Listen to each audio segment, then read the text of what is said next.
I think, it's funny because I sit here and I think of you, and I know when I introduced you, I said one of the best strength coaches in the country. It had no gender specific.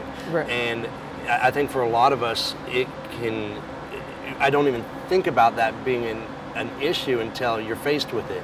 And I'm sure there's plenty of female trainers and strength coaches that will watch this interview, and maybe you can just kind of talk to them a little bit, like with some of the things you had to deal with. Like, I'm sure you just always had to. I have a couple female coaches currently, and I told them, I said, look, if you want to work with some of these athletes, you've got to hold them accountable. You got to be consistent in your word. You've got to do all these things that you want them to be. But it's got to be there. It has to be there. Can you maybe talk a little bit about that? Yeah, it's tough process? because everybody's got their own personality. I came from playing football, so I knew the football culture at that younger level. But I was always around wrestling, football.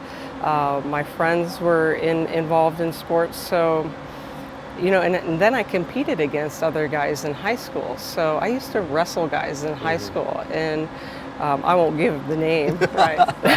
But it was just, I was always fighting. Yeah. And I don't want to say fighting physically, but fighting to get ahead, and just fighting to be a part. And there becomes a point in your career that I think you master. Whether it's coaching, whether it's relationships, whether it's mastering situations, but they've always come from a place of uncomfortable. Absolutely. And uncomfortable, I don't care who you are, you could be male, female, black, white, whatever. Uncomfortable is always there. I think guys tend to hide it a little bit more. Absolutely. Women want to talk about it. Guys just hide it and go on. Yeah. Women, I think, guys don't want to hear my sob story.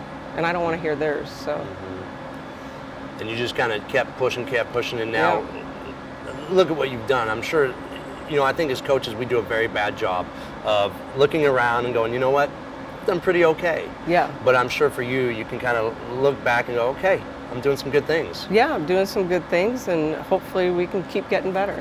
Absolutely. So we're always trying to learn new things.